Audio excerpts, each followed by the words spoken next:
She was forced to sit alone at her brother's wedding, mocked by bridesmaids who called her the help. Then a stranger's hand touched her shoulder. "Act like you're with me." What she didn't know, the man who just silenced the entire room was a mafia boss. And he'd come to destroy her family. The champagne tower cost more than Elena Carter's annual salary. She knew this because her brother had called her 6 months ago, voice tight with excitement, asking if she could help out with the wedding expenses. Just a little, maybe 5,000. She'd said yes before he finished asking, the same way she'd said yes to his college tuition, his first apartment deposit, his car payment when he was between jobs. Now, sitting at table 17, tucked behind a marble column near the kitchen doors, Elena watched that champagne tower glitter under crystal chandeliers while a bridesmaid's laugh cut through the classical music like broken glass. "Oh my God, Tiffany." Look, the blonde in the peach dress wasn't even trying to whisper. "Is that the groom's charity case sister? The one who, works at that sad little coffee shop?" Elena's fingers tightened around her water glass. The dress she wore, navy blue, carefully steamed, bought from a thrift store in Queens 3 years ago, suddenly felt like it was made of paper. "I didn't know the help could sit with guests," another bridesmaid chimed in, louder this time, making sure Elena heard every word. Across the ballroom, her brother Michael stood next to his new wife, Vanessa. They were surrounded by her family, the Castellanos, old money from Connecticut, the kind of people who summered in the Hamptons and wintered in Aspen. Michael was grinning, his arm around Vanessa's waist, looking like he'd won the lottery. He probably had. Elena had worked 3 jobs to put him through NYU. She'd skipped meals, worn shoes until the soles wore through, lived in a studio apartment with a radiator that only worked half the time. And for what? So he could marry into wealth and stick her at the table closest to the kitchen, next to the waitstaff and the wedding planner's assistant. Her mother had hugged her earlier, quickly, distracted. "You understand, honey. Vanessa's family has a seating chart. It's very formal, very traditional." Traditional. That was the word they used when they meant, "You're not good enough to sit with us." "Should we take a selfie with her?" The blonde bridesmaid giggled. "Like, for charity awareness." Elena's face gurned. She started to stand, ready to leave, ready to walk out of this marble prison and never look back. "Act like you're with me." The voice came from directly behind her. Low, calm, with an edge of command that made the words less of a request and more of an instruction. Elena froze. A hand, warm, steady, settled on her shoulder. She turned her head and found herself looking up at a man who didn't belong at this wedding. He wore a black suit that fit too perfectly, tailored in a way that whispered money, real money, not the borrowed kind. Dark hair, sharp jaw, eyes the color of smoke. He was maybe 35, maybe older. Hard to tell. Men like him didn't age, they just got more dangerous. What? Elena stammered. "You heard me." His gaze didn't leave hers, but his voice carried across the table. "We're late for our dance." The bridesmaids had gone silent. Completely, utterly silent. The man's hand moved from Elena's shoulder to the back of her chair, pulling it out with an easy grace that suggested he did things like this often, taking control of situations, bending rooms to his will. Elena stood on instinct, her heart hammering. "Who?" she started to ask, but he was already guiding her away from table 17, his hand light against the small of her back. The whispers started immediately. "Is that? Oh my God, that's Adrian Moretti? The Moretti? What is he doing here?" Elena's mind raced. Moretti. The name sounded familiar, like something she'd heard on the news but couldn't quite place. Something that made people nervous. They reached the edge of the dance floor, far enough from the bridesmaids that Elena could breathe again, and she turned to face him. "I don't know who you are," she said quietly, "but thank you. You didn't have to." "Adrian Moretti," he said it simply, like he was telling her the weather. "And yes, I did." The music swelled. Couples drifted onto the dance floor for the second waltz of the evening. Across the room, Elena caught sight of her brother. Michael had gone pale, staring at them with an expression she'd never seen before. Fear. Why? Elena asked, searching Adrian's face. Up close, she could see the faint scar above his left eyebrow, the way his eyes tracked everything, the exits, the guests, the waitstaff moving through the crowd. Because your brother, Adrian said, his voice soft enough that only she could hear, owes me $3 million. And everyone in this room just realized that the sister he's been hiding might be the only leverage I have left. Elena's blood turned to ice. What? But Adrian was already stepping back, giving her space to process, to run if she wanted to. People were watching them now. Not just watching, staring. The bride's father had stopped mid-conversation, his face draining of color. Vanessa clutched Michael's arm, her diamonds catching the light as her hand trembled. I don't understand, Elena whispered. You will. Adrian's expression didn't change, but something flickered in his eyes. Not cruelty. Something else. Something almost like regret. Your brother borrowed money to invest in Vanessa's father's real estate company. Money he couldn't repay. Money he stole from people who don't forgive debts. You're lying. I wish I was.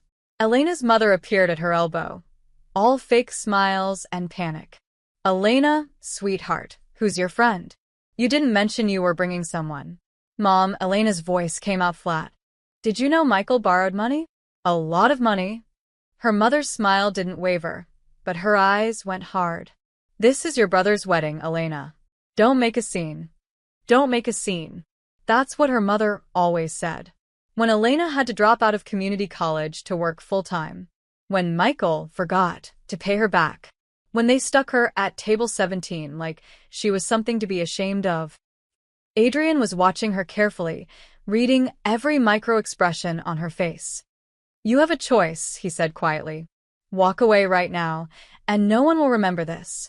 Or stay, let them think you're with me, and watch how quickly they start treating you like you matter. Elena looked at her mother, at her brother, at the bridesmaids who were still staring, mouths open. At the champagne tower that cost more than she made in a year. She turned back to Adrian and squared her shoulders. What do I have to do? His smile was small, dangerous, and somehow sad. Just don't leave my side for the rest of the night. He offered his hand. The music shifted to something slower, something haunting. And Elena Carter, who'd spent her whole life invisible, took the hand of the most dangerous man in the room and stepped into the light. The whispers started like wind through dry leaves, soft at first, then building into something that filled every corner of the ballroom. Moretti. She's with Moretti. How does Michael's sister know Adrian Moretti? Elena heard the name repeated like a prayer, like a curse. Adrian's hand was steady on her waist as they moved across the dance floor, and she was acutely aware that every eye in the room was following them. Not just watching. Studying. Calculating. Who are you really? She whispered, keeping her smile fixed in place like he'd taught her in the 3 seconds before they started dancing. I told you. Adrian Moretti, his voice was low, meant only for her. My family owns most of the construction contracts in New York. Waste management. Shipping. Other things people don't talk about at weddings. Other things. Elena's stomach dropped. You're with the mob. That's a crude term. His expression didn't change, but she caught the ghost of amusement in his eyes. I prefer private businessman with complicated interests. Oh my God. Elena's steps faltered, but Adrian's grip steadied her, kept her moving. My brother borrowed money from the Mafia? From me, specifically. Through a series of shell companies and very polite intermediaries. $3 million to be exact. He told me he was investing in legitimate real estate ventures with his future father-in-law. Adrian's jaw tightened almost imperceptibly. Turns out, Robert Castellano has been running a mortgage fraud scheme for 5 years. Your brother wanted in. The room tilted. Elena focused on breathing, on not collapsing in the middle of the dance floor in front of 300 people who suddenly cared very much about her existence. That's impossible. Michael wouldn't. Wouldn't steal? Wouldn't lie? Adrian's voice gentled, which somehow made it worse. Elena, How do you think he afforded to court a Castellano? The designer suits, the country club memberships, the engagement ring that cost more than most people's cars? The ring. Vanessa's ring. Michael had shown it to Elena over FaceTime, grinning like a kid on Christmas. She'd asked him how he afforded it, and he'd said something vague about a bonus at work. She'd believed him because she always believed him. "Excuse me," the voice cut through the music, sharp with forced politeness. "May I cut in?" Robert Castellano stood beside them, all silver hair and practiced charm, but his smile didn't reach his eyes. Behind him, Michael hovered like a ghost, his face pale and sweating. Adrian didn't stop dancing. "No." "I insist." "I said no, Robert." Adrian's tone was pleasant, conversational, and absolutely final. "Your daughter is having her moment. Don't ruin it by making a scene." It wasn't a suggestion. It was a command. Robert's jaw clenched, but he actually stepped back, from a man half his age. Elena watched in disbelief as one of Connecticut's most powerful real estate developers retreated like a scolded child. Michael moved forward, desperate. "Elena, can we talk? Please? Just for a minute." "Your sister is busy," Adrian said, not even looking at him. "I need to explain." "No, you need to leave us alone." Adrian's voice dropped 10 degrees. "Unless you want me to explain to all your new in-laws exactly where their investment money actually went." Michael went white. Actually white, like someone had drained all the blood from his face. He opened his mouth, closed it, and walked away. Elena's brother. The person she'd sacrificed everything for. Walking away because a stranger told him to. "This isn't real," Elena breathed. "This can't be real." "It's very real." Adrian guided her toward the edge of the dance floor as the song ended. "And it's about to get more interesting." He was right. Vanessa's mother materialized first, all air kisses and desperation. "Elena, darling." "We haven't had a chance to catch up. You must tell me everything about yourself." "Are you still in?" What was it? Coffee service. Elena stared at her. This was the same woman who'd looked right through her during the rehearsal dinner. "I manage a coffee shop," Elena said slowly. "Same as yesterday, when you pretended not to remember my name." Mrs. Castellano's laugh was crystal and sharp. "Oh, you must have misunderstood. I'm terrible with names, everyone says so. We should have lunch next week. I know this darling place in Manhattan." "She's busy," Adrian said. Mrs. Castellano disappeared. Then came the bridesmaids, the blonde one leading the charge, suddenly sweet as poison. "Oh my God, Elena, I love your dress. Where did you get it?" "It's so vintage." "Goodwill," Elena said flatly. 70% off. The bridesmaid's smile froze. "That's so brave." One by one they came. Her mother's friends who'd ignored her at Thanksgiving. Her brother's college buddies who'd borrowed money and never paid her back. Distant cousins who'd never returned her calls. All of them suddenly remembering she existed. All of them suddenly interested in her life, her thoughts, her opinions. All of them terrified of the man standing beside her. Elena's mother appeared again, this time with her father trailing behind, looking smaller than Elena remembered. "Sweetheart, you should have told us you were seeing someone. We would have arranged better seating." "You mean a table that's not next to the kitchen?" Elena's voice came out cold. "Foreign. A table where I wouldn't embarrass you in front of your new rich relatives?" Her mother flinched. "Elena, that's not fair." "Fair." Elena laughed, and it sounded wrong even to her own ears. "I worked 3 jobs to put Michael through college. I gave him $5,000 for this wedding. And you stuck me at table 17 like I was something to be ashamed of. We can talk about this later."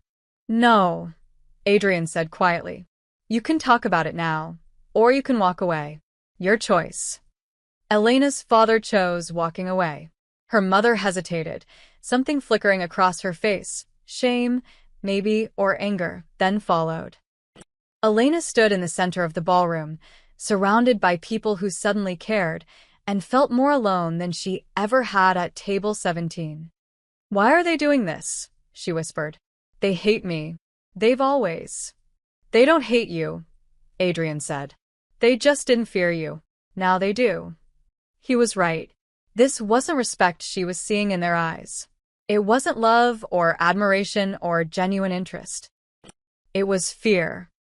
And for the first time in her life, Elena Carter was being seen, but for all the wrong reasons.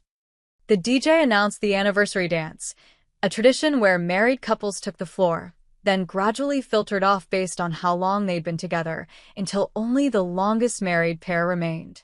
Elena started to step back, to fade into the crowd like she always did, but Adrian's hand found hers again. Stay, he said simply. I'm not married. Neither are you. They don't know that. His eyes scanned the room with the efficiency of someone doing a security sweep. And right now you need them to believe you belong here. With me. Something in his voice made her pause. Not a command this time. Almost a request. The lights dimmed.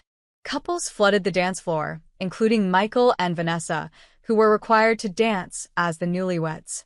Elena watched her brother search for her in the crowd, his eyes landing on where she stood with Adrian. Michael's smile was desperate, pleading. She looked away. Come on, Adrian said, guiding her onto the floor. This will calm them down. Give them something normal to focus on instead of wondering what I'm planning. What are you planning? I haven't decided yet. His honesty startled her. She'd expected lies, manipulation, the kind of calculated charm she imagined men like him used. Instead, he pulled her close, proper ballroom distance, nothing inappropriate, and began to lead her through a waltz. He was a good dancer. Better than good. The kind of skill that came from expensive lessons and years of practice at events exactly like this one. You learn to dance, Elena said, following his lead easily despite never taking a formal lesson in her life. For business. For survival, Adrian's mouth quirked. When you're invited to events hosted by people who could destroy your business with a phone call, you learn their language, their dances, their rules. Around them, the room had transformed. Elena caught glimpses of faces as they turned, her mother, standing at the edge of the dance floor, actually smiling. Not the tight, embarrassed smile from earlier. A real one. Proud almost. Like Elena had done something right for once. Her father stood beside her mother, nodding along to something Robert Castellano was saying, both men watching Elena and Adrian with obvious calculation. Making plans. Adjusting their strategies. The bridesmaids had stopped whispering and started staring with something that looked almost like envy. Do you see it? Adrian asked quietly, his breath warm against her ear. How quickly they switched sides. Elena did see it. The entire room had realigned itself around her like iron filings around a magnet. Not because of who she was, but because of who stood beside her. My mother looks happy, Elena heard herself say. She hasn't looked at me like that since. I don't even remember when. She looks terrified, Adrian corrected gently. She's just hiding it better than the others. He was right. Now that Elena looked closer, she could see the tension in her mother's shoulders, the way her smile didn't quite reach her eyes. The same expression she wore when Elena's father came home drunk and angry, back when Elena was in high school. The song shifted. Couples began leaving the floor as instructed. Anyone married less than a year, then less than 5, then less than 10. Michael and Vanessa exited, Michael's hand tight around his new wife's waist like he was afraid she'd float away. Adrian didn't leave. Neither did Elena. You hold your head like someone who's been ignored too long, he said suddenly, his voice soft enough that only she could hear over the music. Elena's steps faltered. What? The way you carry yourself. Like you're apologizing for taking up space. His gray eyes studied her face with an intensity that made her feel exposed. Like you've spent so long being invisible that you forgot how to be seen. The words hit harder than the bridesmaids' insults, harder than Table 17, harder than anything because they were true. And you, Elena said, recovering her footing, talk like someone used to being obeyed. Like the world rearranges itself around you, and you don't even notice anymore. Something flickered across Adrian's face. Surprise, maybe. Or recognition. I notice, he said quietly. I just stopped caring. They were among the last couples on the floor now. An elderly pair in their 80s swayed nearby, the woman's head resting on her husband's shoulder. The DJ called for anyone married less than 30 years to leave. Adrian and Elena remained. People were definitely noticing now. Her brother stood frozen near the bar, a champagne flute forgotten in his hand. Vanessa whispered urgently to her mother, both of them staring. The photographer had actually turned his camera away from the elderly couple to capture Elena and Adrian instead. They think we're married, Elena whispered, heat rising to her cheeks. Let them think it. Adrian's hand tightened slightly on her waist, not possessive but steadying. Better than the alternative. Which is, they decide you're not worth protecting, and I lose the only leverage keeping your brother from doing something monumentally stupid. The music swelled, reaching its crescendo. The elderly couple was announced as the winners, 53 years of marriage, and the room erupted in applause. Elena and Adrian finally stepped apart, but not before she caught the look in his eyes. Not cold, not calculating. Lonely. For one fleeting second, standing in that ballroom surrounded by hundreds of people who wanted something from both of them, Elena and Adrian were equals. Two people wearing masks playing roles, surviving rooms full of sharks. The applause faded. The spell broke. I need to talk to your brother, Adrian said, his voice returning to that neutral, businesslike tone. Alone. You should stay here where people can see you.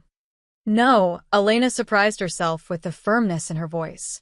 If you're going to confront him about the money, I deserve to hear it. He's my brother. This mess is partly my fault. I helped him. I believed him. Elena, Adrian's expression softened almost imperceptibly. This isn't your fault. Then let me be there when you tell him that. He studied her for a long moment, and Elena held his gaze, refusing to look away. Finally, he nodded. Stay close to me, he said. And don't believe anything he says. People like your brother, they're very good at making themselves the victim. Together, they walked off the dance floor toward where Michael stood, pale and trembling, watching them approach like a man watching his execution. The masks were about to come off, and Elena wasn't sure she was ready to see what lay underneath. Adrian didn't confront Michael in the ballroom. Instead, he walked past him without a word, his hand on Elena's elbow, guiding her toward the French doors that led to the terrace. Michael followed like a puppet on strings, his face shining with sweat despite the air conditioning. Adrian, please just let me explain. Not here, Adrian said without turning around. They stepped outside into the cool October air. The terrace overlooked manicured gardens lit by strategically placed lights, creating shadows that seemed to breathe. A few guests smoked cigarettes by the fountain, but Adrian's presence cleared them out faster than a fire alarm. Within seconds, it was just the three of them. Michael's hands shook as he ran them through his hair. Elena, I can fix this. I swear I can fix this. I just need a little more time. How much does he owe you? Elena asked Adrian, cutting her brother off. Exactly how much? $3,200,000, Adrian's voice was clinical. Plus interest. So roughly $4 million by now. The number hit Elena like a physical blow. $4 million. She couldn't even comprehend that much money. It would take her 20 lifetimes to save that much. Michael, what did you? Elena turned to her brother, searching his face for the boy she'd raised, the kid she'd packed lunches for and helped with homework. What did you do? I was trying to build something. Michael's voice cracked. Trying to make something of myself. You don't understand what it's like, Elena, being ordinary. Being nobody. Vanessa's family, they have everything and I just wanted. You wanted to be somebody or not, Adrian finished coldly. So you borrowed money from me, told me you were investing in legitimate real estate development, and instead funneled it into Robert Castellano's mortgage fraud scheme. Elena's vision blurred at the edges. Mortgage fraud. Your new father-in-law, Adrian continued, his eyes never leaving Michael, has been running a scheme for 5 years. Fake loan applications, inflated property values, shell companies buying worthless properties at premium prices. Classic fraud. Your brother wanted in on the ground floor. That's not. You're twisting it. Michael lunged forward, then stopped when Adrian's expression went arctic. It was supposed to be legitimate, Robert said. Robert lied, Adrian said. Just like you lied to me. Just like you've been lying to your sister for years. Elena's legs felt weak. She gripped the terrace railing, the cold stone anchoring her to reality. Michael, tell me this isn't true. Tell me you didn't marry Vanessa to launder money. Her brother's silence was answer enough. I loved her, Michael finally whispered. I do love her. But yes, okay? Yes, Robert offered me a way in. A real partnership.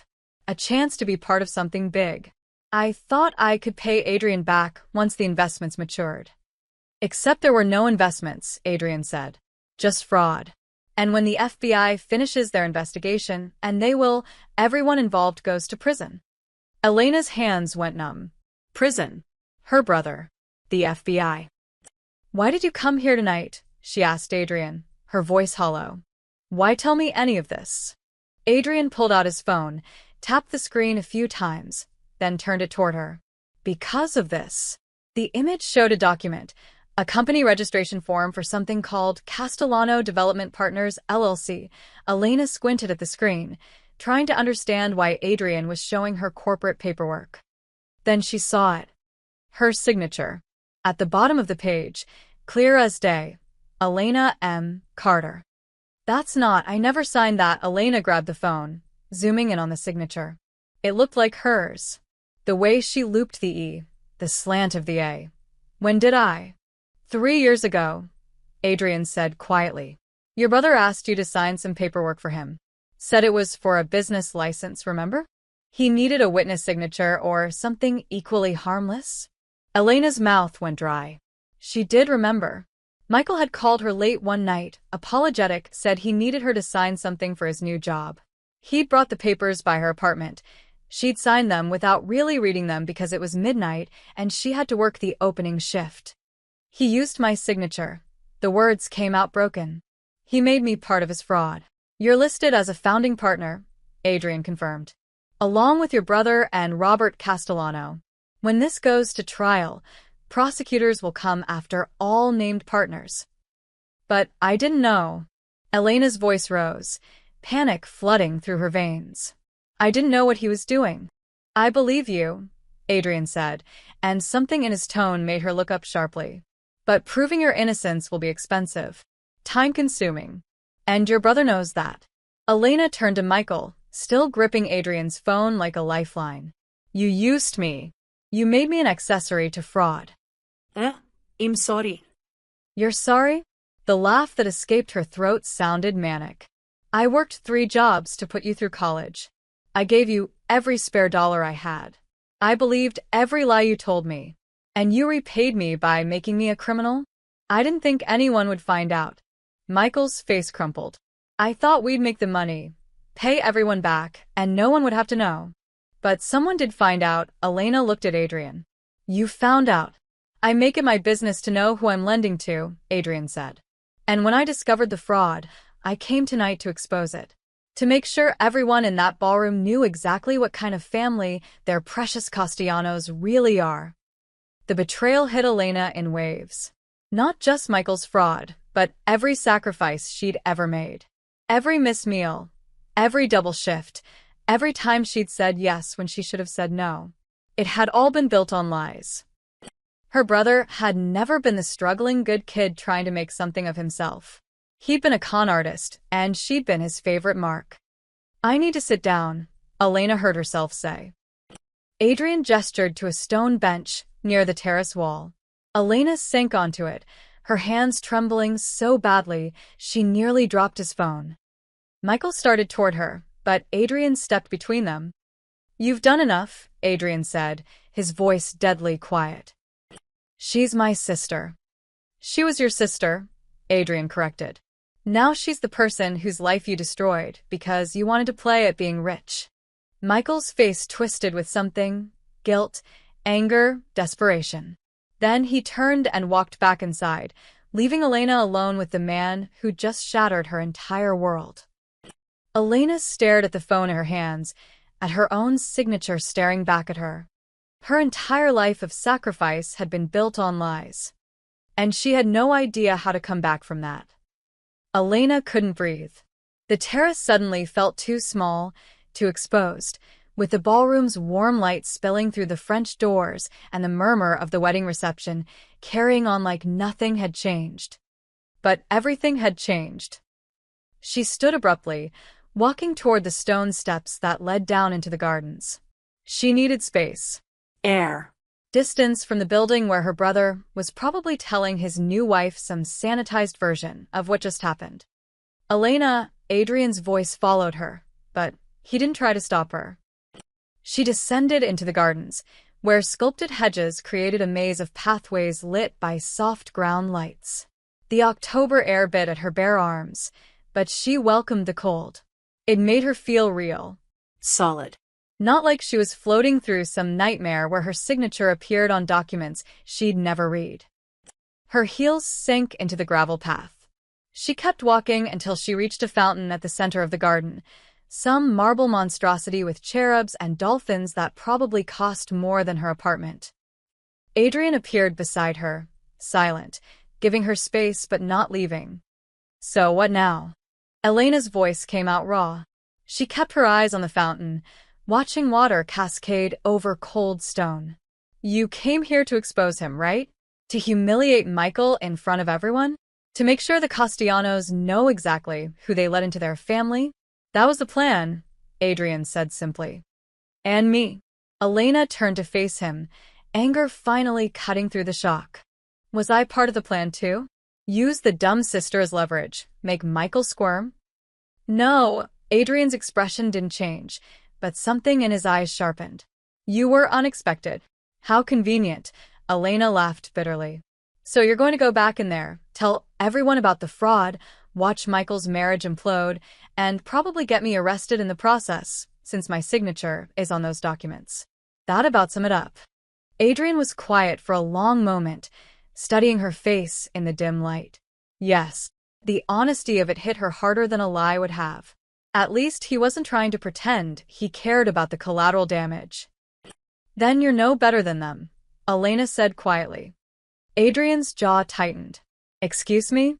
You heard me. Elena stepped closer, her fear buried under a rising tide of anger. Michael used me. My mother ignored me. This whole family treats me like I'm disposable. And now you're going to destroy my life, a life I already barely have. Just to prove a point? Just to get your money back? That makes you exactly like them. Your brother stole from me. I know. Elena's voice rose, echoing off the hedges. I know he stole from you. I know he's a fraud and a liar and probably deserves whatever's coming. But I didn't steal from you. I didn't lie to you. I was just stupid enough to trust someone I shouldn't have. And you're going to punish me for that. The law will. The law will destroy me. Elena cut him off. You know it will. Even if I prove I'm innocent, the legal fees alone will bankrupt me. I'll lose my apartment, my job, everything. And for what? So you can make an example out of Michael? So the Castellanos learn a lesson? Adrian's expression was unreadable, but she saw his hands clench briefly at his sides. A crack in the perfect control. People like your brother, he said carefully, they don't learn lessons. They find new victims. New ways to steal. If I don't stop him now, then stop him, Elena's voice dropped, but the intensity didn't fade. Not me. Not the innocent people who got caught in his mess. You have power. Everyone in that ballroom just proved it. Use it for something other than revenge. You don't understand the world I live in. Adrian took a step closer, his voice low and dangerous. In my world, mercy is weakness. Forgiveness is an invitation to be attacked. If I let this go, if I show any softness, every two-bit con artist from here to Boston will think they can steal from me. Then maybe, Elena said, meeting his eyes without flinching, you need to find a different world to live in. The words hung in the air between them. The fountain continued its endless cycle, water falling and rising, falling and rising. From the ballroom, someone laughed, high and false and oblivious. Adrian stared at her like she'd spoken in a foreign language, like she'd said something impossible. "You really believe that?" he said finally. "Not a question. An observation. After everything they did to you, after your brother just destroyed your life, you still think mercy matters?" "I think," Elena said slowly, "that you came here tonight expecting to find guilty people, people you could hurt without feeling anything. But you found me instead, and now you don't know what to do about it." Something flickered across Adrian's face. Not anger. Something more complicated. More human.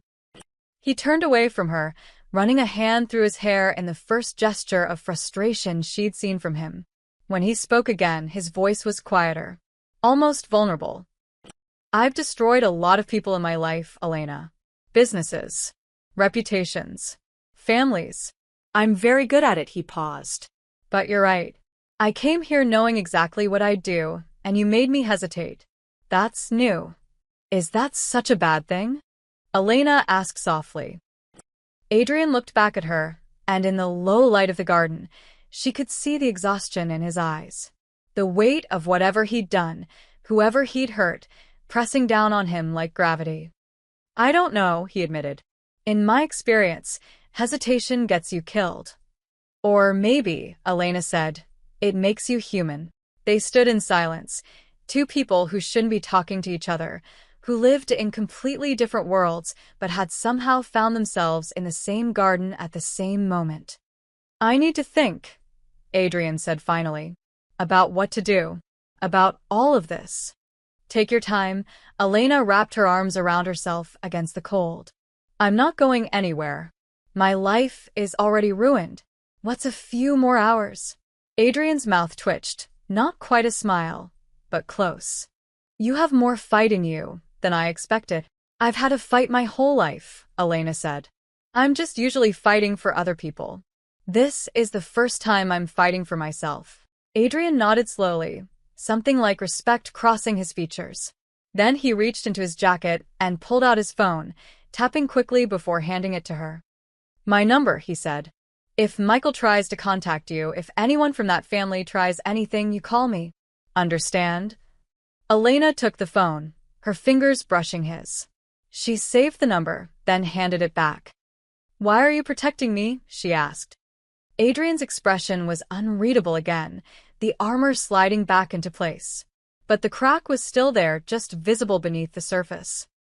"Because," he said quietly, "maybe I'm tired of destroying things. Maybe I want to see if I remember how to build something instead." He turned and walked back toward the ballroom, leaving Elena alone in the garden with her thoughts and the sound of falling water. The first crack in his armor had appeared, and Elena realized, with a mixture of hope and terror, that she might have just changed the trajectory of both their lives. Elena didn't know how long she stood in the garden after Adrian left. Long enough for the cold to seep through her dress. Long enough for the anger to crystallize into something harder, sharper. When she finally climbed the stone steps back to the terrace, the wedding reception had shifted into full swing. The band played something upbeat and brainless. Couples danced. Champagne flowed. Everyone was having a wonderful time celebrating Michael and Vanessa's union. Everyone except the people who knew the truth. Elena spotted them immediately, her family, clustered near the bar like conspirators. Her mother's face was tight with forced cheer. Her father kept checking his phone. And Michael stood between them, looking like a man waiting for a firing squad. They saw her the moment she stepped inside. Michael broke away from the group, crossing the ballroom in long strides. He caught her arm just inside the French doors, his grip tight enough to bruise. "What are you doing with him?" Michael's voice was low, urgent, carrying an edge of panic she'd never heard before. "Elena, what did he tell you?" Elena looked down at his hand on her arm, then back up at his face. This morning, she would have made excuses for his behavior. Would have assumed he was stressed, overwhelmed, having normal wedding jitters. Now she just felt cold. "Let go of me," she said quietly. Elena, please, you have to understand. I said let go. She jerked her arm free, and Michael actually stumbled back a step, shocked. Elena never pushed back.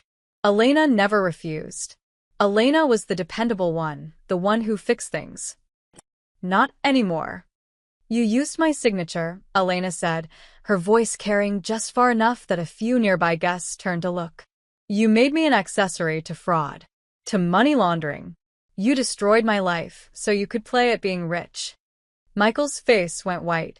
Keep your voice down. Why? Elena stepped closer, and her brother actually backed up. Afraid people will hear the truth? Afraid your new in-laws will find out exactly what kind of man their daughter married.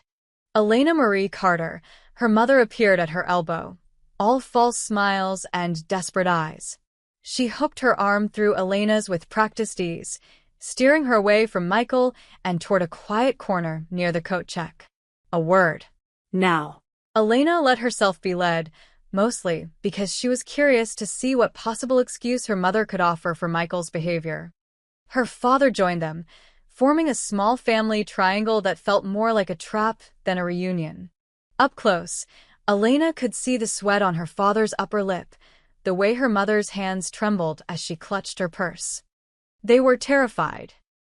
Sweetheart, her mother began, her voice saccharine and urgent.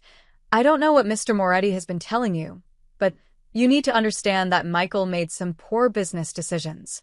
That's all. Nothing criminal. Just poor judgment. He forged my signature on legal documents, Elena said flatly. Her mother's smile didn't waver. That was a misunderstanding. You signed those papers willingly, remember? Michael needed a witness and you helped him out. Like you always do. Like family does. The gaslighting was so smooth, so practiced, that Elena almost questioned her own memory. Almost. But she'd seen the documents. Seen the dates. Known the truth in her brother's eyes when Adrian had confronted him. Mom, he used me. He asked for your help, and you gave it. Her mother's grip on her purse tightened. Now I need you to smile. Go back to Mr. Moretti, be charming, be sweet, and make sure he understands this is all just a big misunderstanding. Can you do that? Elena stared at her mother. You want me to lie to a man who could have us all arrested? I want you to protect your brother. Her mother's voice rose slightly before she caught herself, glancing around to make sure no one was listening. When she spoke again, it was through clenched teeth. Do you want to ruin Michael's life? Is that what you want? To destroy everything he's worked for? The hypocrisy hit Elena like a physical blow. What about my life? Elena's voice came out quiet, devastated. What about everything I worked for? I put him through college. I gave him money I didn't have. I signed papers I didn't read because I trusted him. And now I'm going to be investigated by the FBI because of him. But you want me to smile? You want me to protect him? Her father finally spoke, his voice gruff with discomfort. Elena, honey, you're being dramatic. Nothing's going to happen to you. You didn't do anything wrong. But Michael did, Elena said. Michael committed fraud. Michael stole money. Michael destroyed my life. And you want me to just, what? Pretend it didn't happen? Her mother's face hardened. I want you to remember that he's your brother. That family protects family. That sometimes we make sacrifices for the people we love. I've been making sacrifices my entire life. Elena's voice finally broke.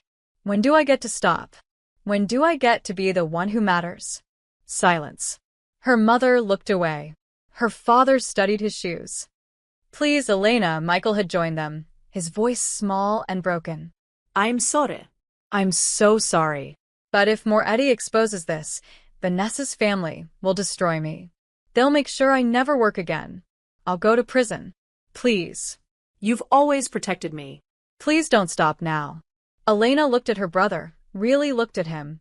Saw the weakness in his eyes, the selfishness, the entitlement. Saw the little boy who'd learned that tears and apologies could get him anything he wanted. And she saw herself, reflected in his manipulation. The person she'd been. The person who'd enabled this. Across the ballroom, through the crowd of dancing guests, Elena caught sight of Adrian. He was standing near the windows, a glass of whiskey in his hand that he wasn't drinking, watching her. Reading her. Understanding every emotion that crossed her face. Their eyes met across the room. He raised an eyebrow, a question. What do you want me to do? Elena looked back at her family. At Michael, pleading with his eyes. At her mother, still gripping her purse like a shield. At her father, who couldn't even look at her.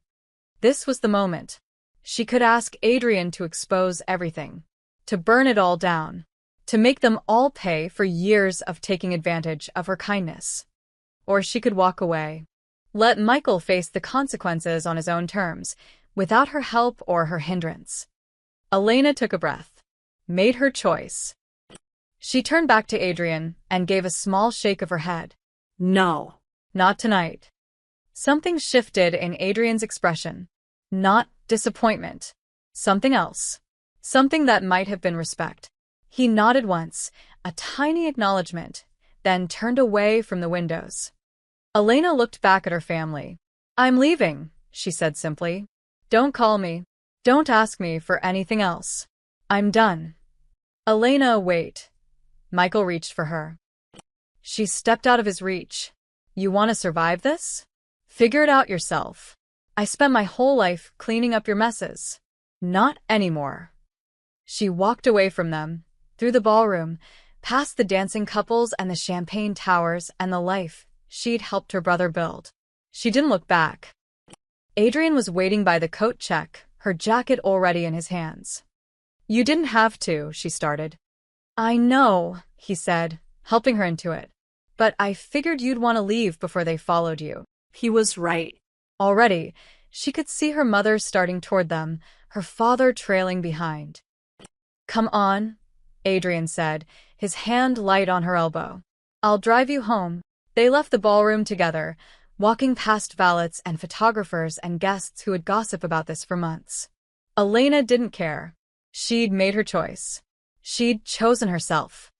And watching from across the room, Adrian Moretti had made his choice too. No public exposure tonight. No revenge. Not yet. Because maybe, just maybe, there was something worth saving in the wreckage after all. They were halfway to the entrance when Robert Castellano intercepted them. Mr. Moretti, the name came out strangled, desperate. Vanessa's father blocked their path with the aggressive confidence of a man used to getting his way, but his eyes betrayed him. They were the eyes of someone who'd just realized they'd made a catastrophic mistake. I think we should talk. Privately. Man to man. Adrian didn't slow down. No. I insist. Robert reached out, his hand moving toward Adrian's arm in what was probably meant to be a friendly gesture, a forced camaraderie between equals. Adrian stopped walking. The temperature in the entrance hall seemed to drop 10 degrees. Touch me, Adrian said quietly, and you'll lose the hand. Robert's arm fell to his side. His face went through several colors, red, white, then a sickly gray. Behind him, hotel staff suddenly found reasons to be elsewhere. Even the coat check girl disappeared into the back room. Please, Robert tried again, his voice lower now, more desperate. Whatever Michael told you, whatever you think is happening. I don't think anything, Adrian interrupted. I know. I know about the shell companies, the inflated mortgages, the offshore accounts. I know because I make it my business to know who I'm dealing with, Robert. And I know you've been running this scheme for 5 years, laundering money through real estate deals that would make the FBI weep with joy. Robert's face lost what little color it had left. If you expose this, if I expose this, your family loses everything. Your business empire crumbles. Your daughter's marriage becomes a punchline. And you spend the next decade in federal prison. Adrian's voice was clinical, detached, like he was discussing the weather. I know. Then what do you want? Robert's desperation was palpable now. Money? More money? I can get you. Nothing. Adrian stepped around him, his hand still steady on Elena's elbow. I want nothing from you, Robert. Consider that your first lesson in how the world actually works. They left him standing there, mouth open, completely unmoored by the concept that someone with power might choose not to use it. Outside, the October air hit Elena's face like a splash of cold water. Valets scrambled to attention when they saw Adrian, one of them sprinting toward the parking area. Within seconds, a black Mercedes pulled up to the curb, sleek and expensive and utterly silent. A driver in a dark suit emerged, opening the rear door with practiced efficiency. He didn't speak. Didn't ask questions. Just held the door and waited. Adrian gestured for Elena to get in. She didn't move. Why? The question came out before she could stop it. Why walk away? You had the power to destroy them. All of them. My brother, the Castellanos, everyone in that room. You could have made them pay for what they did. But you didn't. Adrian was quiet for a long moment, his hand resting on the top of the open car door. Behind them, music and laughter still poured from the hotel, the wedding reception continuing in blissful ignorance. Get in the car, Elena, he said finally. It's cold out here. Answer the question first. He looked at her then, really looked at her, and she saw something in his expression that made her chest tighten. Not anger. Not calculation. Exhaustion. I've destroyed enough people in my life, Adrian said quietly. Businesses. Families. Lives. I'm very good at it. Extremely efficient. I've made men cry. Made women beg. Made children lose their fathers. He paused, his jaw tightening. And, you want to know the truth? It doesn't feel like anything anymore. Revenge, justice, whatever you want to call it. It's just empty. Elena watched his face, seeing the weight of whatever he'd done pressing down on him like gravity. Maybe mercy, Adrian continued, his voice barely above a whisper, is the rarest revenge. Maybe letting them live with what they've done, watching them destroy themselves without my help. Maybe that's worse than anything I could do to them. The words hung in the cold air between them. You're not cold, Elena said, the realization hitting her like a revelation. Everyone thinks you're this ruthless, unfeeling person, but you're not. You're just tired. Tired of what? Of being feared. Elena stepped closer, closing the distance between them. Of walking into rooms and watching people scatter. Of having power and no one who sees past it to the actual person underneath. Adrian's expression flickered. Surprise, maybe, or recognition. You don't know me, Elena? No, she agreed. But I recognize loneliness when I see it. I've been drowning in it my whole life. The difference is I was ignored. You're feared. But the result is the same, isn't it? We're both invisible, just for different reasons. For a long moment, Adrian didn't speak. He stared at her like she'd said something in a language he'd forgotten he understood. The driver stood statue still by the car door, pretending not to hear any of this. I had a sister, Adrian said suddenly. Her name was Maria. She was 22 when the Castellanos' original business partner, Robert's mentor, convinced her to invest her inheritance in one of their schemes. When it collapsed, she lost everything. The shame, the debt, the betrayal. It was too much. His voice went flat, emotionless. She died 3 months later. Overdose. The coroner called it accidental, but I knew better. Elena's hand moved to her mouth. Adrian, I'm so... Don't, he cut her off, but not unkindly. I came here tonight for her. To make them pay for what they did. To destroy Robert Castellano, the way his business destroyed my sister. That was the plan. Clean, simple revenge. He paused, looking at her with something raw and honest in his eyes. And then I saw you, sitting alone at that table, wearing that dress, being mocked by people who should have been grateful you exist. You reminded me of her. Same eyes. Same stubborn refusal to let them break your spirit. So you protected me, Elena said softly. Because you couldn't protect her. Maybe Adrian's voice was rough now, like the admission cost him something. Or maybe I just needed to remember what it feels like to build something instead of destroy it. To save someone instead of bury them. The valet shifted uncomfortably. The driver remained perfectly still. Elena stood in the cold, looking at this man who'd spent the evening terrifying her family and saw the truth beneath the armor. He wasn't a monster. He was just a person who'd lost too much and forgotten how to be anything other than dangerous. Thank you, Elena said, for not destroying them tonight, for giving them a chance to fix this themselves, even if they probably won't take it. Adrian shook his head slowly. Don't thank me yet. I didn't do this for them.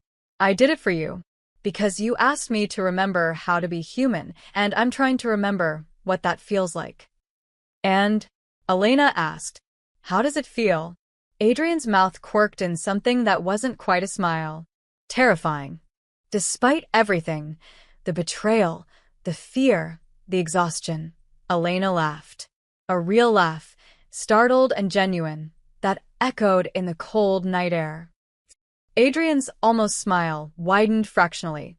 Get in the car before you freeze to death, he said. I'll take you home. This time, Elena got in. As the Mercedes pulled away from the hotel, Elena looked back through the rear window. The wedding reception glowed in the distance, full of light and music and lies. Her old life, the one where she sacrificed everything for people who saw her as disposable. She turned forward, toward whatever came next. And beside her in the darkness, Adrian Moretti stared out the window and wondered if maybe, just maybe, he'd found someone who could see past the fear to the man underneath. Elena woke to her phone vibrating like an angry wasp.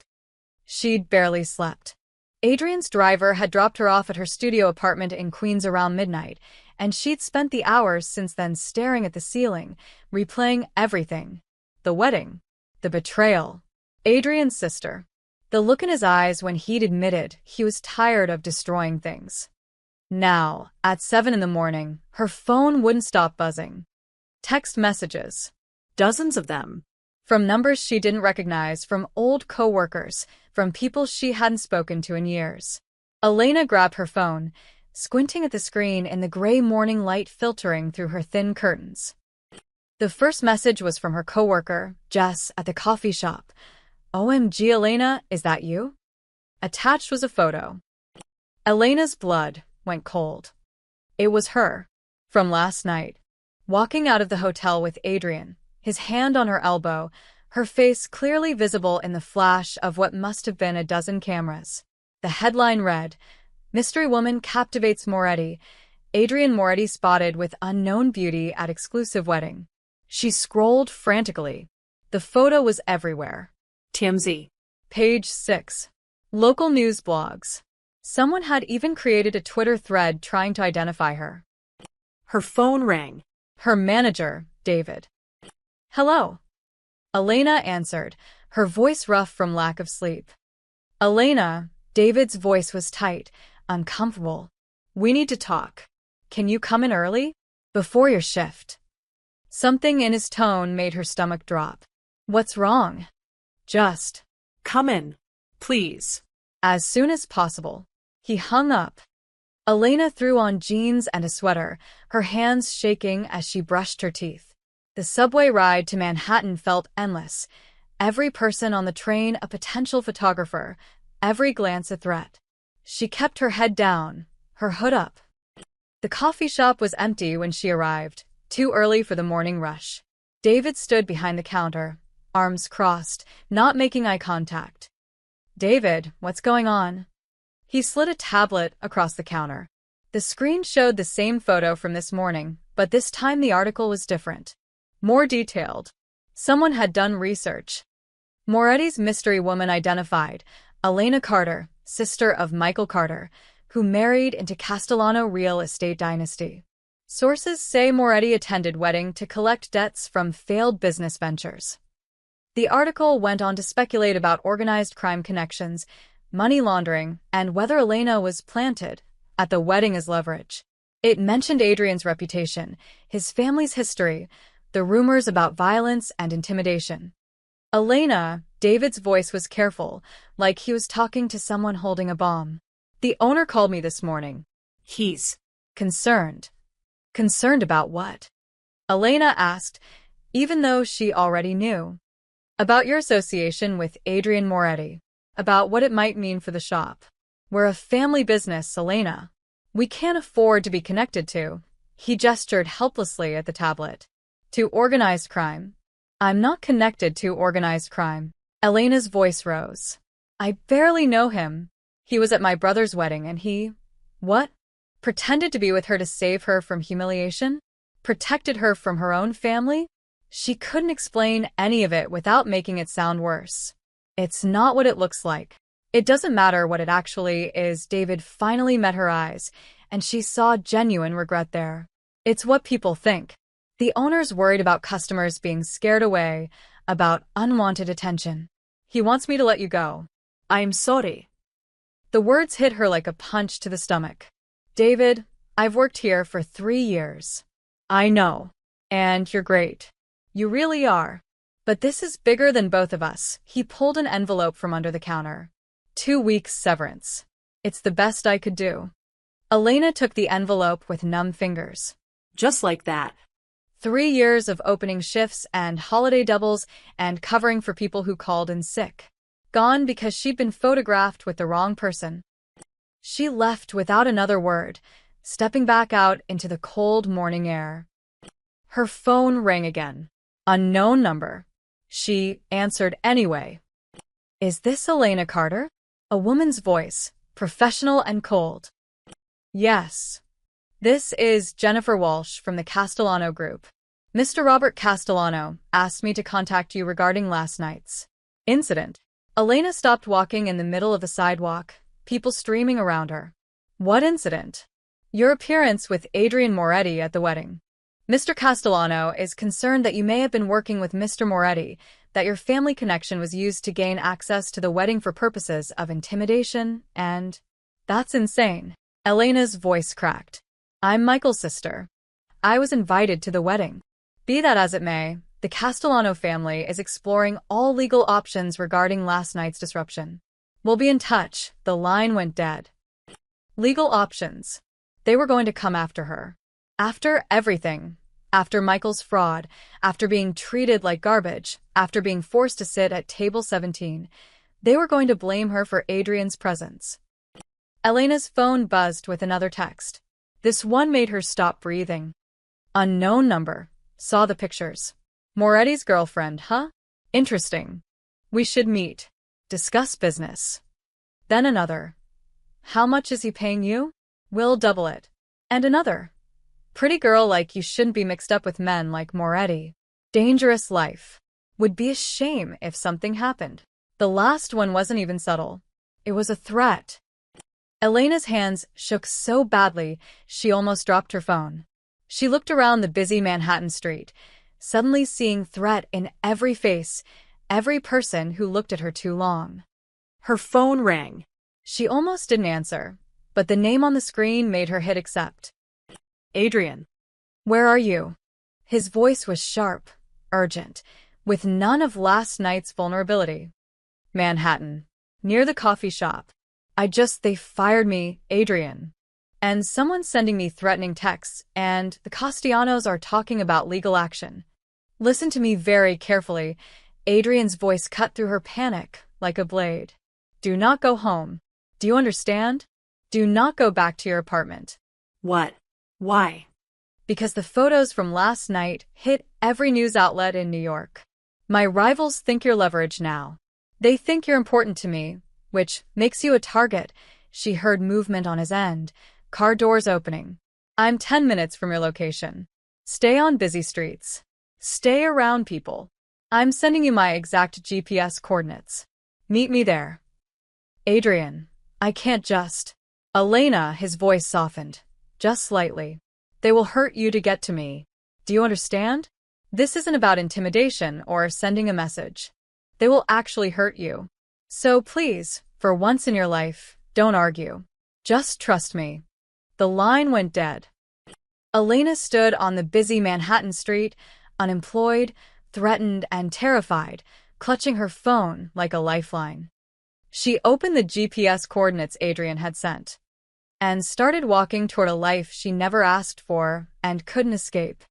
Behind her, a black SUV with tinted windows pulled away from the curb, following at a distance that was just close enough to be noticed.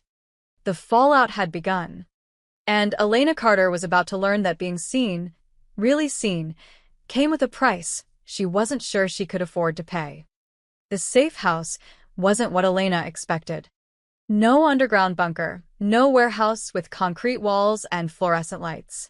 Instead, Adrian's driver pulled up to a brownstone in Brooklyn Heights, one of those elegant, tree-lined streets where people walked expensive dogs and carried reusable shopping bags from Whole Foods. "Top floor," Adrian said, guiding her up the front steps. "The building's owned by one of my shell companies.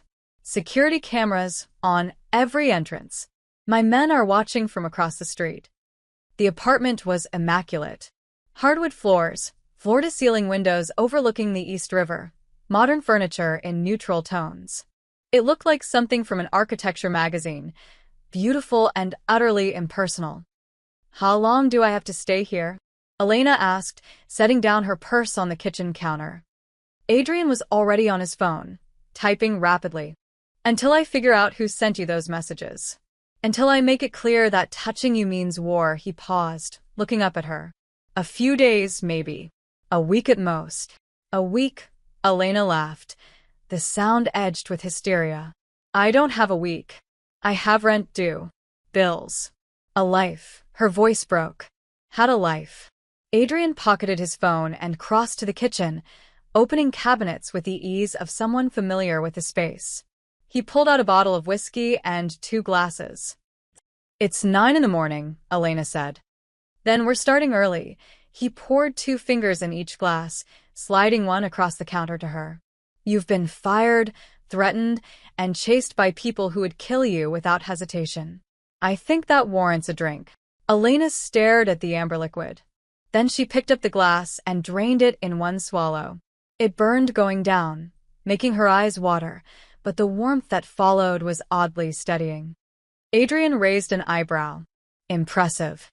"My father was a drinker," Elena said flatly. "I learned young." Something shifted in Adrian's expression. Understanding, maybe, or recognition. He refilled her glass without comment. They stood in silence, the morning light streaming through the windows, the distant sound of traffic a muted hum. Elena should have felt trapped, terrified, furious at the situation. Instead, she just felt exhausted. "Why am I here?" she asked finally. "Really? You could have just warned me to be careful, given me money for a hotel. But instead, you're hiding me in your safe house, risking your men to protect me." Why? Adrian was quiet for a long moment, swirling the whiskey in his glass. When he spoke, his voice was softer than she'd ever heard it. "Because you reminded me of someone I failed to protect once." He moved to the windows, looking out at the river. "My sister, Maria. I told you last night about what happened to her. What I didn't tell you was that I knew she was in trouble. She called me 3 weeks before she died, said she was scared, said the Castellanos' partner was threatening her about the money. And I told her to handle it herself. That I was too busy with business to deal with her drama." Elena's chest tightened. "Adrian." 3 weeks later, she was dead. His voice was emotionless now, clinical, the way people talk when the only alternative is breaking down. "I found her in her apartment. Pills everywhere. A note saying she couldn't live with the shame, couldn't face the debt, couldn't survive knowing she'd lost everything. That wasn't your fault, wasn't it?" Adrian turned to look at her, and the pain in his eyes was raw, unguarded. "I had the power to help her. The money, the connections, the ability to make those people disappear. But I was too caught up in my own empire building to notice my sister drowning." He paused. "You reminded me of her. Same eyes. Same stubborn refusal to ask for help even when you're bleeding out. Same way of holding your head like you're apologizing for existing." The words hit Elena like a physical blow. "I don't." "You do." Adrian's voice was gentle but firm. "You've spent your whole life making yourself smaller, quieter, more convenient for other people. Just like Maria did. And I'll be damned if I stand by and watch another woman destroy herself trying to save people who don't deserve her." Elena set down her glass with shaking hands. "So, what am I? Your chance at redemption? Your do-over?" Maybe Adrian's honesty was startling. Or maybe you're just the first person in 10 years who looked at me and saw something other than fear or opportunity. The truth of it settled between them like snow, quiet, undeniable, covering everything. Elena moved to the couch, suddenly too tired to stand. Adrian followed, but he kept distance between them, sitting at the other end like he was afraid of crowding her. "Tell me about her," Elena said softly. "About Maria. What was she like?" Adrian's expression softened in a way Elena had never seen. Stubborn. Brilliant. She wanted to be a teacher, but she got talked into business school by our father. She hated it. Hated the corporate world, the networking, the constant performance of success. But she did it anyway because that's what was expected. He paused. After our parents died in a car accident, she used her inheritance to try to start her own tutoring center. That's when she met the Castellanos' partner. He convinced her his real estate investment would triple her money. Instead, it destroyed her. And you've been waiting for revenge ever since. 5 years, Adrian confirmed. Building my case, gathering evidence, waiting for the perfect moment to make Robert Castellano pay for what his business partner did to Maria. He looked at Elena. And then you sat at that table, alone and ignored, and I saw her. Not just physically, but the same quiet strength. The same exhaustion from carrying everyone else's weight. "I'm not that strong," Elena whispered. "Yes, you are," Adrian's voice was certain. "You walked away from your family last night. You chose yourself. Maria never got that chance. She died still trying to make everyone else proud."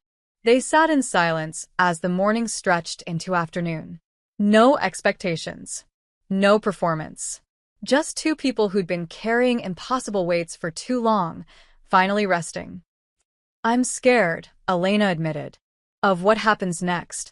Of who I become after all this." "Good," Adrian said. "Fear means you're still fighting. It's when you stop being scared that you should worry. And you? Are you still scared?" Adrian looked at her, really looked at her, and something vulnerable flickered across his face. "Terrified. I've spent 10 years being the monster everyone expects. And then you ask me to remember how to be human. I'm not sure I remember how." "Maybe we figured out together," Elena said. "Two broken people learning how to be whole." Adrian's mouth quirked in something that wasn't quite a smile, but was close. "That's a terrible plan. Got a better one?" "Not even remotely." Outside, the sun climbed higher over Brooklyn. Inside the safe house, two lonely souls found something neither of them expected: reflection, understanding, and the fragile beginning of trust. No seduction. No romance. Just the quiet recognition of one survivor seeing another and choosing, for once, not to look away. They came at 3 in the morning. Elena had been asleep on the couch. She'd refused to take the bedroom, insisting Adrian needed it more. He'd argued briefly, then given up, taking the armchair by the window where he could watch the street. She'd fallen asleep to the sound of him typing on his laptop, the glow of the screen painting shadows across his face. The first sound was glass breaking. Elena jerked awake, her heart hammering. Adrian was already moving, phone in one hand, gun appearing in the other from somewhere she hadn't seen him carry it. "Bedroom." Now, his voice was low, urgent, completely different from the vulnerable man she'd been talking with hours ago. This was the Adrian Moretti people feared. "Lock the door. Get in the bathroom. Stay in the tub, and don't come out until I tell you." "What's happening?" "Now, Elena." She ran. Behind her, she heard Adrian speaking rapidly into his phone. "We're hit. Brooklyn Heights location. At least 4, maybe more. Send everyone." Gunfire cut off the rest of his words. The sound was nothing like the movies, not clean pops but deafening cracks that made Elena's ears ring. She slammed the bedroom door, locked it with shaking hands, and dove into the bathroom. The tub was one of those deep, modern things, solid and ceramic. She climbed in and pulled her knees to her chest, making herself as small as possible. More gunfire. Shouting. The sound of furniture breaking. Adrian's voice, sharp and commanding, directing someone. His men must have been in the building, just like he'd said. Elena covered her ears, but it didn't help. Every gunshot felt like it was happening inside her skull. This was real. People were trying to kill them. Trying to kill her because she'd been photographed with the wrong person, because she'd been kind to someone dangerous, because the universe had a sick sense of humor. The bedroom door exploded inward with a crash. Elena's breath stopped. Heavy footsteps. Someone was in the bedroom. "I know you're in here, sweetheart," a man's voice, rough and amused. "More Eddie's little girlfriend. Come on out, and this goes easier." Elena pressed her hand over her mouth to keep from making a sound. Through the crack under the bathroom door, she could see shadows moving. The bathroom door handle rattled. Elena's vision tunneled. This was it. This was how she died, in a stranger's bathroom, hiding in a tub, killed by people whose names she didn't even know. Another gunshot, this one closer. The man in the bedroom cursed, and then there was a heavy thud like a body hitting the floor. Silence. Elena waited, her entire body shaking so hard her teeth chattered. "Elena," Adrian's voice, strained and rough. "It's me. You can come out." She couldn't move, couldn't make her legs work. "Elena, please. I need you to open the door." Something in his tone, pain, maybe, made her body finally obey. She climbed out of the tub on legs that felt like water, unlocked the bathroom door with numb fingers.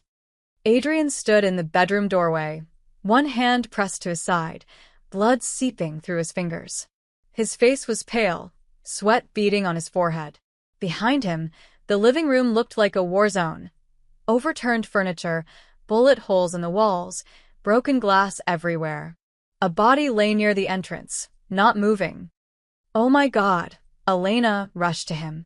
"You're hurt." "It's not bad," but his voice said otherwise. "Just grazed. My men got here in time. The others are being handled."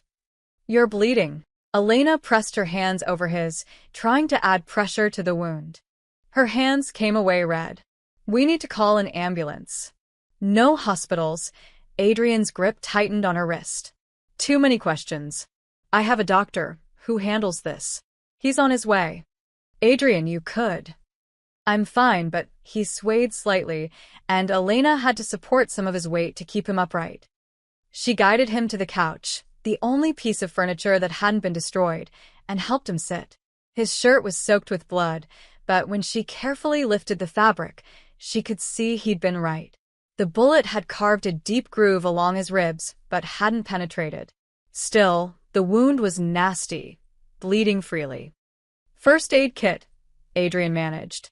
"Kitchen." Under the sink, Elena ran, her feet crunching over broken glass, and found the kit. It was industrial-sized, the kind people kept when they expected to get shot. She grabbed towels too and ran back. Adrian had his head tilted back against the couch, his eyes closed. He looked younger like this, vulnerable, the armor completely stripped away by pain and blood loss. "Stay with me," Elena said, pressing gauze to the wound. He hissed in pain but didn't pull away. "Look at me. Stay awake." His eyes opened, gray and focused despite the pain. "I'm not going anywhere." "You could have," the words came out broken. "You could have let them kill you. Let them take me. It would have solved your problem. No more leverage, no more." "Elena," Adrian's hand covered hers where she was pressing the gauze to his side. His fingers were cold, shaking slightly from shock. "Do you really think I'd let you see another person you cared about die because of power? Because of money? Because of this world?" The words hit her harder than the gunfire had. "After Maria," Adrian continued, his voice rough, "I swore I'd never let that happen again. Never stand by while someone innocent got hurt because I was too slow, too focused on business, too concerned with looking weak." His hand tightened over hers. "You don't deserve this. Any of this. And I'll be damned if I let them take you." Tears burned Elena's eyes. She blinked them back, focusing on keeping pressure on his wound. "You're an idiot." "Probably." Adrian's mouth quirked in something that might have been a smile if it weren't for the pain etched in every line of his face. "But I'm your idiot now, apparently." Footsteps on the stairs. Elena tensed, but Adrian shook his head. "My men. And the doctor." 3 men in dark suits entered, guns drawn, followed by an older man carrying a medical bag. They moved with military efficiency, two checking the perimeter, one removing the body near the entrance while the doctor crossed immediately to Adrian. Out, the doctor said to Elena, not unkindly. I need space. Elena started to move, but Adrian caught her hand. She stays. The doctor looked between them, then shrugged. Your funeral. Hold this. He handed Elena a flashlight. For the next 20 minutes, Elena held the light steady while the doctor cleaned, stitched, and bandaged Adrian's wound. Adrian didn't make a sound, but she felt the tremors running through his body, saw the white-knuckled grip he had on the couch cushion. When it was done, the doctor packed up his supplies. No strenuous activity for a week. Keep it clean. I'll check it in 3 days, he looked at Elena. Make sure he actually rests. He's terrible at following medical advice. Then they were alone again. Adrian bandaged and exhausted on the couch, Elena sitting beside him with blood on her hands and adrenaline still screaming through her veins. This is my life, Adrian said quietly, staring at the destroyed apartment. This violence, this paranoia, this constant survival. And I just dragged you into it. Elena looked down at their hands, hers covering his, both stained with his blood, and made a choice. Then I guess we survive it together. Adrian's eyes met hers, and in them, she saw gratitude and guilt and something else. Something fragile and new and terrifying. Something that looked like hope. 3 days after the ambush, Adrian's men moved them to a different location. Somewhere safer, they said. Somewhere no one would find them. Elena had stopped asking where somewhere was. It didn't matter anymore. She'd spent those 3 days watching Adrian heal, slowly, stubbornly, refusing to rest like the doctor ordered. He worked from the safe house, phone always pressed to his ear, laptop always open, directing his empire from a couch where he wasn't supposed to be moving. But something had changed in him. Elena saw it in the way he paused mid-sentence during phone calls, staring at nothing. The way he'd watch her move around the apartment with an expression she couldn't read. The way he'd fallen silent more and more, like he was working through a problem that had no good solution. On the 4th morning, she woke to find him sitting at the kitchen table, a stack of papers in front of him. Legal documents, from the look of them. His laptop was open, showing what appeared to be financial records. You're up early, Elena said, moving to the coffee maker. Couldn't sleep. Adrian's voice was different. Quieter. Resigned in a way that made her chest tighten. Elena poured 2 cups of coffee, set one in front of him, and sat down. What are those? Adrian was quiet for a long moment, his fingers drumming against the table in a rare show of nerves. Finally, he pushed the documents toward her. The debt, he said simply. Your brother's debt. All 4 million of it. Elena's stomach dropped. Adrian, I can't. There's no way I could ever pay that back. Even if I worked every day for the rest of my life. You're not paying it back. He pulled out a pen and signed the bottom of one of the documents with quick, decisive strokes. I'm canceling it. All of it. The debt, the interest, the contracts. As of this morning, your brother owes me nothing. Elena stared at him, unable to process the words. What? Michael's debt is cleared. Forgiven. Whatever you want to call it. Adrian signed another document, then another, his face expressionless. I'm also canceling Robert Castellano's investigation. The fraud evidence I've been collecting for 5 years? I'm burying it. No FBI tips, no exposure, no revenge. I don't understand. Elena's voice came out small, confused. You came to that wedding for revenge. You spent 5 years building a case against them. For Maria. And now you're just letting it go. Adrian set down the pen and finally looked at her. The exhaustion in his eyes was deeper than physical pain, deeper than sleepless nights. It was the exhaustion of a man who'd been fighting for so long he'd forgotten what peace felt like. You can't heal rot by exposing it, he said quietly. You bury it and build something new. That's what you told me in the garden. That revenge wouldn't change what happened, wouldn't bring Maria back, wouldn't make any of this mean something. He gestured at the documents. You were right. But Michael, he used me. He destroyed my life. And spending the rest of my energy destroying him won't fix that.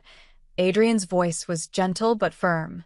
It'll just create more damage, more victims, more people like us sitting in safe houses wondering how we got here. I'm tired, Elena. I'm tired of being the person who breaks things. Maybe it's time to try being the person who walks away instead. Elena felt tears burning behind her eyes. This is because of what I said. Because I asked you to remember how to be human. Maybe Adrian's mouth quirked in something that wasn't quite a smile. Or maybe I'm just finally listening to the voice I've been ignoring for 10 years. The one that says there has to be more than this. More than revenge and fear and endless cycles of violence. He stood, moving carefully because of the stitches in his side, and walked to the window. The morning light painted him in shades of gold and shadow, a dangerous man trying desperately to be something else. What about you? Elena asked softly, her voice barely above a whisper. If you're letting them go, if you're walking away from all of it, what happens to you? Adrian was quiet for so long Elena thought he might not answer. When he finally spoke, his voice was barely audible. I'm already buried, Elena. The words hit her like a physical blow. Don't say that. It's true. He turned to face her, and the resignation in his expression broke something in her chest. I've done things you can't imagine. Hurt people who didn't deserve it. Built an empire on fear and violence and blood. Forgiving your brother's debt. Walking away from the Castellanos. That doesn't erase what I've done. It doesn't make me clean. No one's asking you to be clean, Elena stood, crossing to him. I'm asking you to be alive. To choose something other than the past. You said it yourself. Maybe it's time to build something new. I wouldn't know where to start. Maybe you start by staying, Elena's voice cracked. By not disappearing the moment things get complicated. By choosing just once to see what happens if you let someone know the person underneath all that armor. Adrian looked at her for a long moment, and Elena saw the war in his eyes. The part of him that wanted to stay, to try, to believe that redemption was possible. And the part that knew better, that understood how deep the damage went, that believed some things couldn't be fixed. You deserve better than this, he said finally. Better than hiding in safe houses. Better than having your life destroyed because you were kind to the wrong person. Better than me. That's not your choice to make. Yes, it is. Adrian's voice was gentle but final. Because I care enough about you to not drag you down with me. Because you reminded me what it feels like to be human, and humans protect the people they care about, even if it means protecting them from themselves. Elena wanted to argue, to fight, to tell him he was wrong. But the exhaustion in his eyes, the weight of 10 years of violence and guilt pressing down on him, she understood. Some damage ran too deep to heal quickly. Some people needed to walk through fire alone before they could stand beside anyone else. So this is goodbye, she said. This is me giving you your life back. Adrian pulled an envelope from his jacket pocket. There's $50,000 in that account. Enough to start over somewhere new.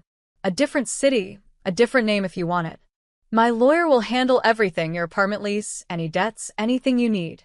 You'll be free of all of this. I don't want your money. I know, Adrian's smile was sad and genuine. Take it anyway. Let me do one decent thing in my miserable life. He moved past her, heading toward the door. Elena wanted to stop him, to say something that would make him stay, but the words stuck in her throat. At the door, Adrian paused. You're going to be fine, Elena. Better than fine. You're going to build something beautiful out of all this wreckage. I know it. And you. Her voice broke. What are you going to build? I don't know. His hand rested on the doorknob. But at least now I'm free to figure it out. He left without looking back. Elena stood in the empty apartment, the envelope in her hands, and listened to his footsteps fade down the hallway. When she woke the next morning, he was gone. No trace, no word, just empty rooms that had briefly held the most dangerous man she'd ever met. And a single note on the kitchen table, written in his precise handwriting. Thank you for reminding me what it feels like to be seen. 1 month later, Elena stood in front of a small storefront in Astoria, Queens, holding a key that felt impossibly heavy in her palm. The sign above the door read Carter's, simple, unpretentious, hers. Through the window, she could see the interior she'd spent the last 4 weeks building: mismatched chairs, painted cheerful colors, local artwork on the walls, a chalkboard menu she'd hand-lettered herself. Not a coffee shop. Not someone else's dream. A diner. Her diner. She'd used Adrian's money carefully. Not all of it. She'd put 30,000 in savings, determined to make this work without burning through everything in the first year. The remaining 20 had gone into the lease, equipment, permits, and supplies. She'd done most of the renovation work herself, painting walls at 2 in the morning, refinishing tables until her hands cramped, learning how to be her own boss. It had been the hardest month of her life. And the most honest. Elena unlocked the door and stepped inside, breathing in the smell of fresh paint and possibility. Opening day was tomorrow. The menu was planned, the food ordered, the local newspaper running a small ad.